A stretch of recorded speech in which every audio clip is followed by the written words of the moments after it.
এই যে তরমুজগুলো গাছগুলো মারা গেছে না, গাছগুলো মারা গেছে। বৃষ্টির কারণে গাছ মারা যাওয়ার কারণে ফল আর বড় হয়নি আর পাখিও নি, বিক্রি হচ্ছে। ও আচ্ছা আচ্ছা, গাছ যেহেতু মরে গেছে আর ফল বড় হইব কিভাবে? এখন ফল দিকে বড় হয় না, মানে ব্যবসায়ীরা নিতেছে না, না যারা মানে যারা ব্যবসা করে তারা নিতেছে না এগুলা, ভাবতেছে এগুলো তো বিক্রি কিছু নাই, এগুলো বাদ। হায় হায় রে, এটা তো অনেক জায়গা। হ্যাঁ হায় হায় যন্ত্রণা, অনেক জায়গা, অনেক জায়গা এটা। এই যে দেখেন এই জায়গাগুলা অনেক জায়গা, প্রচুর। দেখা যায়নি, দেখা যায়, আমি জুম করে আনতেছি, এগুলো সমস্যা নাই।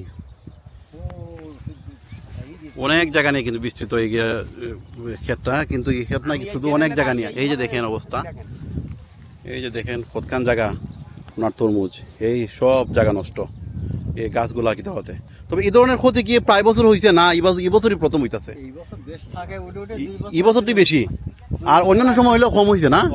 অনেক আগে হয়েছিল একবার, সে আর নেওয়া যায়নি, অনেক আগে 10-12 বছর। আর এইদিকে হয়েছে এই বিপর্যয়টা। ও আচ্ছা আচ্ছা, অনেক তরমুজ গাছের লটকে মটকে পড়েছে। আল্লাহ, এগুলো তো আর তো বড় হবে না, গাছ যেহেতু নাই আর তো বড় হবে না, শেষ এগুলা, শেষ এক কথায়। এগুলা গা দেখা না দেখা সমান। দেখেন তো এটার থেকে জল লাগাইছেন, দেখেন তো নাই না, নাই না, এটা লাড়া দেন তো দেখি, এটা তরমুজটা লাড়া দেন তো দেখি। দেখি কোথাও ধরেন আছে, জয়েন আছে, গাছ আছে। ও গাছ আছে, ঠিক আছে, গাছ মরে গেছি গা, গাছ মরে গেছি গা, গাছ লাগানো ঠিক আছে, গাছ মারা গেছি গা। আচ্ছা বুঝছি বুঝছি, গাছটা মারা গেছে। ও তো গাছ তো নাই, ওই গাছ নাই, শিলাবৃষ্টির কারণে গাছ মারা গেছে, যে কারণে এই তরমুজগুলো আর বড় হবে না। যাই হোক, তো আপনার মধ্যে কেন যারা আছে সবাই একই অবস্থা, প্রত্যেক মানুষ যারা আছে সবাই তো একই অবস্থা। একটা তরমুজ কাটেন তো দেখি কিরকম রয়েছে, একটা তরমুজ কাটেন, যে কোনো একটা তরমুজ দিকে কাটেন, একটা তরমুজ কাটেন, দেখা যাক কি অবস্থা। দাদা আমি আসি দাঁড়ান দেখি, এটা কি জল লাগাইছে দেখেন আগে, জল লাগাইল নাই না?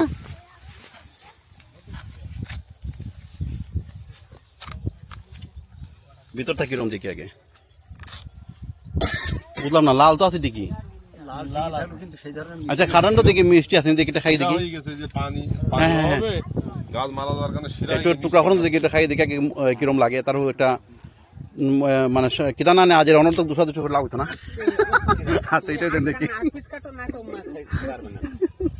না অসুবিধা নাই, না ঠিক আছে, মানে অন্যান্য কিতার মতো না, গন্ধ ধরছে, ঠিক আছে, গন্ধ করতেছে, ঠিক আছে, এই কারণে মনে হয় ব্যবসায় নিতেছে না সম্ভবত। ও আচ্ছা আচ্ছা, বুঝতে পারছি ঘটনা। এগুলা মানে দেখা যাচ্ছে লাল, কিন্তু ভিতরে কিন্তু এগুলা নষ্ট হয়ে গেছে, কারণ এগুলা ভিতরে কিন্তু এগুলো কিছু নাই, পুষ্টিকর কিছু নাই, যে কারণে গাছের সার টানটানি সব কিছু গেছে, নষ্ট হয়ে গেছে এক কথায়।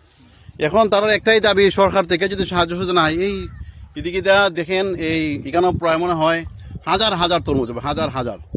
আমি জুম করে আপনারা দেখাচ্ছি, কারণ হচ্ছে এগুলা সপ্তাহ হাইটটা দেখানো সম্ভব না, আমি জুম করে যতদূর পারি আমি দেখানোর চেষ্টা করতেছি, কারণ এখানে হাজার হাজার তরমুজ হবে, একটা দুইটা না, এগুলা সব তরমুজগুলা কিন্তু এখন প্রায় নষ্ট হয়ে গেছে। এখন তারার দাবি একটাই, যে তারা তো খরচটা তো কিছুতে এবং পরবর্তীতে তারা যাতে আবার চাষ করতে পারে, সেই জন্য তাদেরকে সহযোগিতা করার জন্য। শুধু একজন চাষি না, এখানে শত শত চাষি আছে। আপনারা যেহেতু কৃষক কার্ড দিতেছেন, সবচেয়ে দরকার হলো কৃষক কার্ড, এখন তাদের জন্য দরকার, এই এলাকার যারা আছেন তাদের জন্য সবচেয়ে এখন কৃষক কার্ডের দরকার, কারণ তারা অন্যরা দিলেও চলবে, না দিলেও চলবে, কিন্তু এরা ক্ষতিগ্রস্ত বেশি, তাদের প্রতি বিবেচনা করা প্রত্যেকের উচিত।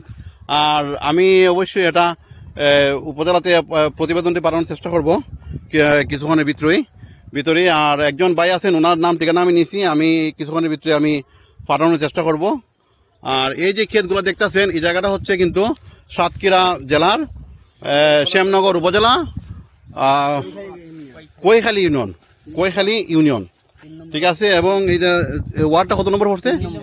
3 নাম্বার ওয়ার্ড। আর এখানে কিন্তু এই যে সামনে দেখতেছেন এখানে কিন্তু ইন্ডিয়ার বর্ডার, সামনে বেশি দূর না, প্রায় 500 হাত অথবা এরকম হবে, 1 কিলোমিটার অথবা 2 কিলোমিটার হবে না, হাফ কিলোমিটার এইদিকে বরাবর ওই সূর্যটা দেখা যায়, এদিকে বরাবর ইন্ডিয়ার বর্ডার। আর এদিকে হচ্ছে সুন্দরবন, এই যে সামনটাই হচ্ছে সুন্দরবন এদিকে বরাবর।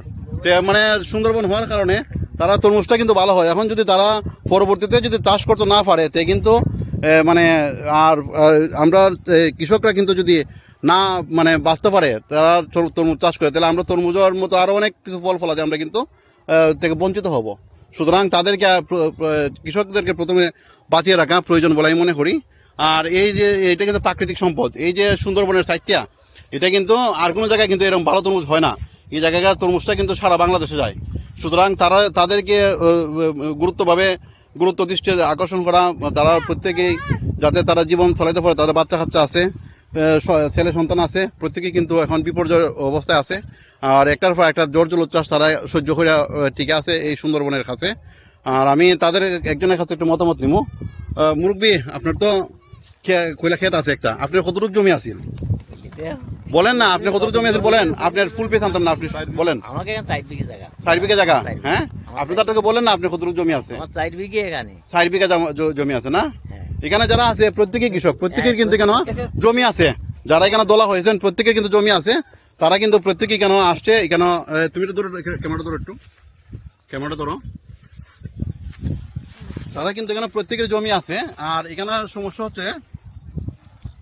সমস্যাটা হলো এখানে তারা যে অনেক লোকের জমি নেই, তারা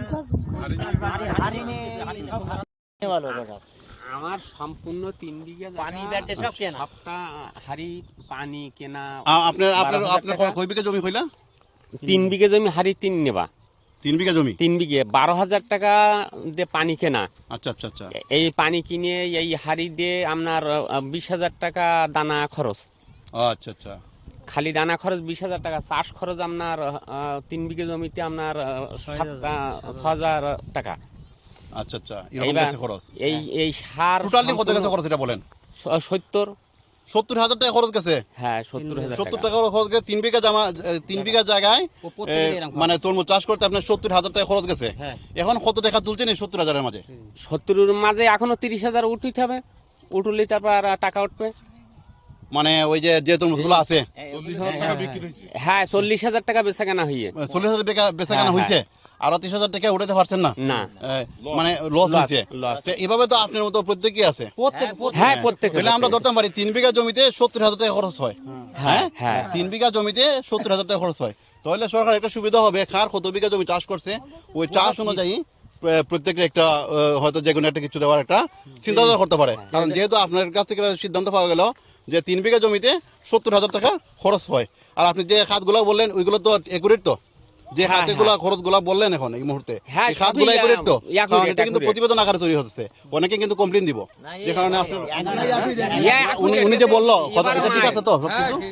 আচ্ছা ওই একজনের খাত আছে, ওই একজনের খাত আছে, আচ্ছা আচ্ছা, লোকের খাত আছে, আমার খাতটা হলো বর্তমান, আমার খাতটা হলো সেম খরচ। হ্যাঁ, সেম খরচ। আচ্ছা, যাই হোক, তারা যেটা বলতেছে প্রত্যেকেরই কিন্তু এটা এই খরচ গেছে, প্রত্যেকের একই খরচ। 3 বিঘা জমি চাষ করলে 70,000 টাকা খরচ গেছে, তারা হয়তো 30,000 40,000 টাকা উঠাতে পারছে, বাকি টাকা উঠাতে পারছে না। এবং তারা এই সহযোগিতা করলে কিন্তু তারা খরচটা অন্তত উঠাইয়া যদি পরবর্তী সময় যাতে তারা চাষ করতে পারে, এই সহযোগিতা করার জন্য তারা দাবি জানাতেছে। আর এই জায়গায় যদি তরমুজ চাষ না হয়, বাংলাদেশের আর কোথাও কোনো মানে ভালো মানের তরমুজ পাওয়া সম্ভব না। হ্যাঁ, ভালো মানের তরমুজ পাইতে গেলেই কৈখালীতে আসতে হবে। আর এই কৈখালীর এই যে জায়গাটা, এটা কিন্তু আমরা বর্তমানে বঙ্গোপসাগর এবং এই ভারতের সীমান্তে আমরা কিন্তু দাঁড়িয়ে, বঙ্গোপসাগরের শেষ মাথা, বাংলাদেশের শেষ মাথা এবং সাতক্ষীরা জেলার শেষ মাথা, আমরা কিন্তু একবার শেষ মাথার মধ্যে দাঁড়িয়ে আছি। তো সুতরাং এই জায়গা তারা একটাই দাবি, তারা যদি লুনা পানির মাঝে এই জায়গাটা কিন্তু তরমুজ চাষ কিন্তু খুব সুস্বাদু হয়, যে কারণে অনেকে কিন্তু প্রথমে আমরা ঢাকা শহর যখন যাই তখনই কিন্তু আগে জিজ্ঞাসা যে কৈখালীর তরমুজ কোনটা অথবা সাতক্ষীরা তরমুজ কোনটা। কৈখালী বলে না, কিন্তু সাতক্ষীরার তরমুজ কোনটা প্রত্যেকেই বলে। তো সাতক্ষীরা তরমুজটা কিন্তু এই জায়গাতেই যায়, সাতক্ষীরা আর কোন জায়গায় তরমুজ চাষ হয় না, তরমুজ চাষটি হয় কিন্তু এই কৈখালীতে। আমরা কিন্তু জানি না, অনেকে গিয়েই বলে সাতক্ষীরা তরমুজ মানে এই কৈখালীর তরমুজ। তো এই জায়গায় কি যদি এখন তারা যদি কৃষকরা যদি বাঁচতে না পারে, তাহলে তো আমরা এখানে এই সাতক্ষীরা তরমুজ আর পাবো না। সুতরাং তাদেরকে জীবিত রাখা হইলে আমরা এখন সবচেয়ে বড় দায়িত্ব। এত ক্ষতি হওয়ার পরেও মনে করেন যে কৃষি অফিস থেকে আমাদের কোনো অনুদান আসে নাই, তারা